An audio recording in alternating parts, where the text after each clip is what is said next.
A sloth, a donkey, and a curious human. Send a prompt and see what they're doing. One hits record with a question on his mind. Two brothers pick it up, see what they find. Corn takes his time, Herman's got the facts. Back and forth, they never hold back. My weird prompts, come on in, that's where we begin. My weird prompts, glad you're here. This episode was generated using artificial intelligence. Please verify facts. You know, Corn, this whole show runs on GPU compute, and we wouldn't be here without Modal. Seriously. And that's what powers all our text-to-speech. Everything you're hearing right now. They're an AI infrastructure platform. Developers use them to run GPU workloads in the cloud with zero infrastructure headaches. If you're building anything with AI, check them out. Modal.com. You know, it is funny how some things in tech just never seem to change, even when everything else is being turned upside down by AI. We are sitting here in March of 2026, and if you look at the desktop browser market, it looks remarkably like a graph from 5 years ago, at least on the surface. Chrome is still the undisputed king, sitting there with about 68% of the market share. Meanwhile, our old friend Firefox is holding on to a sliver, roughly 3.2%. Today's prompt from Daniel is about exactly that, comparing Firefox and Chrome in 2026. He wants us to dig into whether that massive gap in adoption actually reflects a gap in quality, or if we are all just victims of inertia. It is a classic David versus Goliath story, Corn, but with a 2026 twist. I am Herman Poppleberry, by the way, for anyone joining us for the first time. And you are right about the numbers, but what those numbers hide is a massive architectural shift that happened over the last year. By the way, today's episode is powered by Google Gemini 3 Flash, which is actually quite poetic considering we are talking about Google's crown jewel, Chrome. The real story isn't just that Chrome is bigger, it is that Chrome has transformed itself into an AI-native operating layer, while Firefox is trying to build a fortress of privacy around the traditional browsing experience. A fortress sounds nice, but if the fortress is empty because everyone is at the Google party, does it matter? I mean, 3.2% market share for Firefox. That is basically a rounding error in the eyes of most web developers. I remember when being a Firefox user was a badge of honor, like you were part of the resistance. Now it feels a bit like using a rotary phone because you don't trust the cellular networks. Is there a technical reason to stick with it today? Or is it purely a philosophical stand? It is both, and the technical gap is actually narrower than people think, which is the big misconception we need to bust right away. People assume Chrome is faster because it is Chrome. But look at the January 2026 release of Chrome 132. They did a lot of work on the V8 JavaScript engine, specifically native optimizations for ARM64 chips, which gave them about a 12% boost in raw execution speed. That sounds huge. But then you look at Firefox 135, which shipped around the same time. Their quantum architecture has improved so much that on the Speedometer 3.0 benchmark, Chrome hits a 142 while Firefox is at 131. Okay, so for the non-nerds, that is a difference of what, 8%? Can a human being actually feel an 8% difference in how fast a cat meme loads? Precisely the point. In 2026, we have hit a point of diminishing returns on browser speed. Unless you are running incredibly heavy web-based IDEs or complex 3D simulations in the browser, you aren't going to feel that gap. The reason Chrome feels faster often has more to do with web compatibility. Because Google has 68% of the market, every developer on Earth tests their site in Chrome first. Sometimes they don't even bother testing in Firefox until a bug report comes in. That creates this Chrome tax, where Firefox has to work twice as hard just to stay compatible with standards that Google is essentially dictating. I've seen that play out. It's like Google is the guy who shows up to the party and decides everyone is playing poker now. And if you brought a board game, you're just sitting in the corner. You mentioned the Chrome tax on web standards. I've noticed that Google tends to ship features and then ask for permission from the standards bodies later. Didn't that happen with WebAuthn or some of the newer passkey implementations? It happens constantly. Google will implement a draft standard in Chrome, and because so many people use it, that draft effectively becomes the standard before the World Wide Web Consortium even has a chance to vote on it. Firefox, being the principal player, often waits for the actual standard to be finalized before shipping. To a user, that looks like Firefox is behind or broken, but they are actually the ones following the rules of the open web. It is a really tough spot for Mozilla to be in. They are trying to save the open web while the users are all moving into the golden cage of the Google ecosystem. The golden cage is getting a lot more comfortable though, isn't it? Daniel mentioned the AI integration, and this is where I think the real divide is happening. Chrome just shipped Gemini Nano on-device, right? Tell me about that.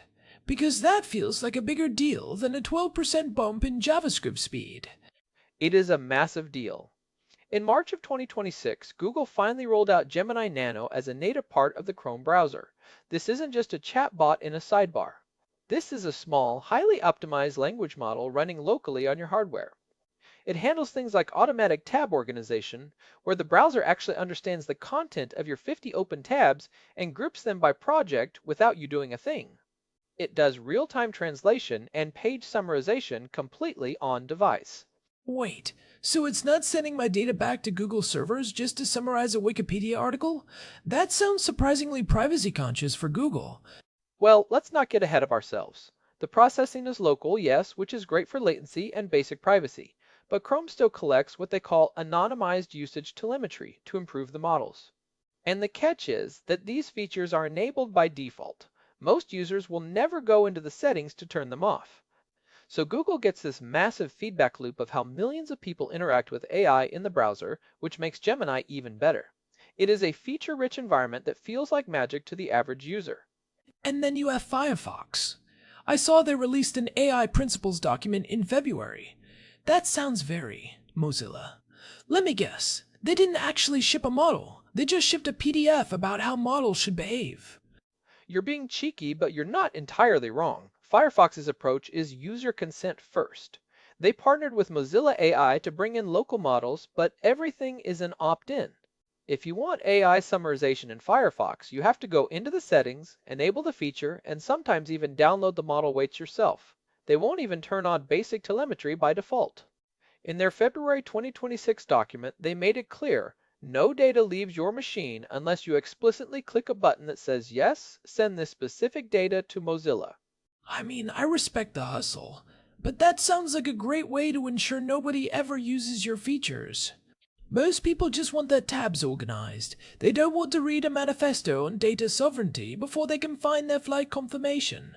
Is Firefox's privacy-first stance actually attracting anyone new, or are they just preaching to the choir of the remaining 3%? It is a niche for sure, but it's a vital one. Think about developers, journalists, or people working in sensitive industries like law or healthcare. If you are a lawyer in 2026, do you really want a Google-owned model understanding? The confidential documents you're viewing in your browser, even if they say it is anonymized, probably not.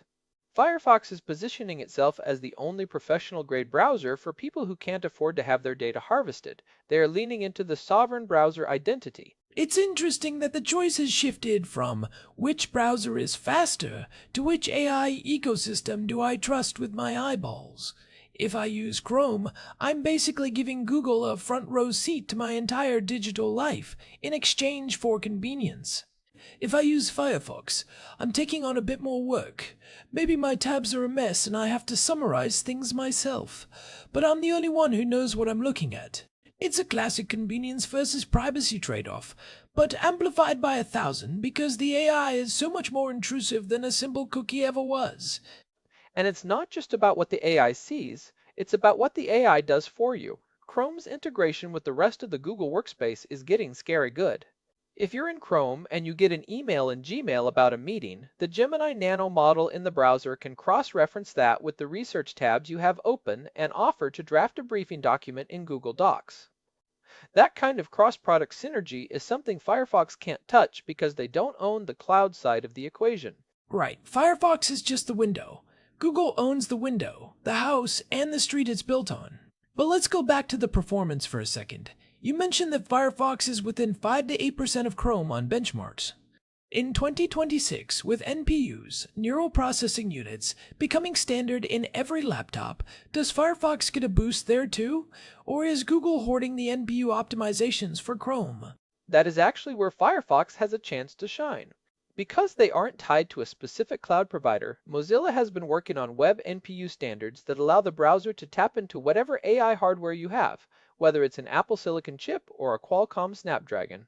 In some specific local AI tasks, like image recognition or local speech to text, Firefox actually beats Chrome on certain hardware because their implementation is more bare metal and less wrapped in Google's proprietary layers.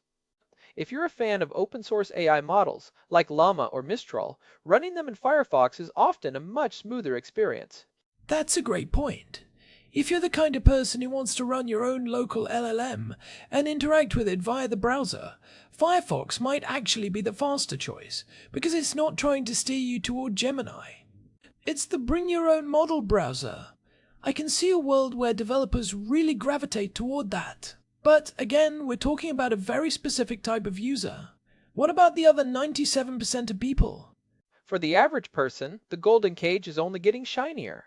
Google's market share isn't just a result of them being evil or dominant, it's because they've built a product that works seamlessly for the way most people live now.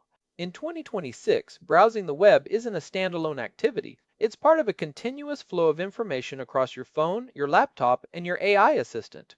Chrome is the glue that holds that together. Firefox is a standalone tool. It's a very good tool, maybe even a superior tool for certain tasks, but it's not glue. You've been waiting all week to use that glue metaphor, haven't you? It's fine, I'll allow it. But let's talk about the dead or irrelevant myth. You said at the start that Firefox isn't dead, but 3.2%. Herman, that is a precarious place to be. If Google decided tomorrow to change how the underlying engine of the web works, which they basically do with Chromium anyway, could they just, oops, Firefox out of existence?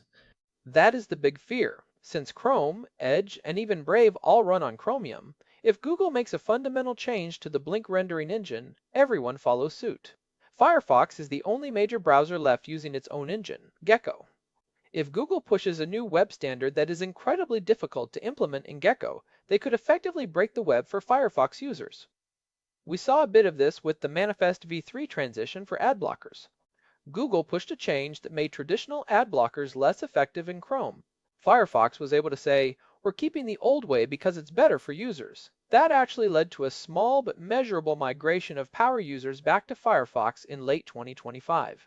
I remember that. It was the first time in years I saw people actually talking about switching browsers. It turns out, if you mess with people's ability to block YouTube ads, they suddenly become very interested in browser diversity and open source principles.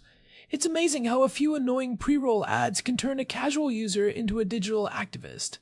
It's the only thing that works, but it highlights why Firefox's existence is so important, even at 3%. They are the sanity check for the industry. If Firefox didn't exist, Google would have absolute control over the technical architecture of the internet. They could deprecate any technology that doesn't serve their ad-based business model. Firefox acts as a buffer. Even if you don't use it, you benefit from it existing because it forces Google to at least pretend to care about standards and interoperability. It's like having one independent grocery store in a town full of Walmarts. Even if you shop at Walmart, you want that independent store to stay open so Walmart doesn't start charging $10 for a loaf of bread. But the independent store has to actually sell bread people want to eat. In 2026, that bread is AI integration. If Firefox's principled AI is too clunky, people will just accept the privacy trade-off of Chrome because the value of the AI features is so high. And that brings us back to Daniel's core question. Does this change which browser you should use? I think the answer in 2026 is more nuanced than ever. If you are someone who lives in Google Workspace, you use Google Docs, Sheets, Gmail, and Google Calendar for your job, using anything other than Chrome is basically masochism at this point. The Gemini integration is just too good to ignore. It saves you hours of manual work every week. I hate to admit it, but you're right. I've tried using Firefox for my main work tasks, and while it's great for reading and research, as soon as I have to dive into a shared document or manage a complex calendar, the friction starts to show. It's like trying to drive a manual transmission car in stop-and-go traffic. Sure, you have more control, but your left leg is going to be exhausted by the time you get home. But, and this is a big but, If you are a developer, or if you care about the long-term health of the internet, you almost have a moral obligation to keep a Firefox window open. I use Firefox for all my personal browsing, my banking, and my research. I save Chrome for the work stuff, where I need the Google integrations. That dual browser lifestyle is becoming a lot more common in 2026. It's about compartmentalization.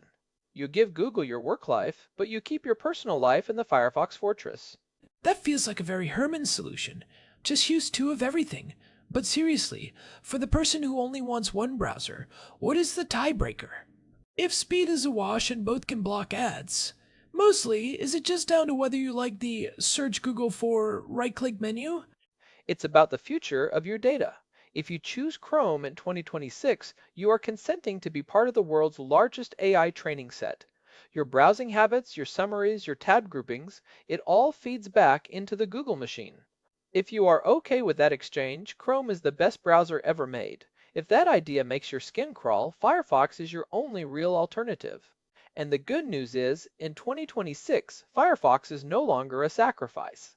It's fast, it's stable, and with the new WebMPU support, it can actually be a powerhouse for local AI if you're willing to spend 5 minutes setting it up. I think the most interesting takeaway is that the speed wars are officially over.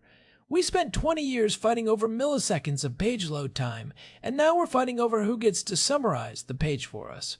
It's a shift from how fast can I see the information to how much of this information do I actually have to read. And Google is winning that because they're willing to be aggressive with your data. Firefox is the browser for people who still want to do their own reading, or at least who want to choose exactly which robot does the reading for them. That is a great way to put it. Chrome is the don't make me think browser. Firefox is the let me think browser. And honestly, the market share reflects that. Most people don't want to think about their browser, they just want it to work.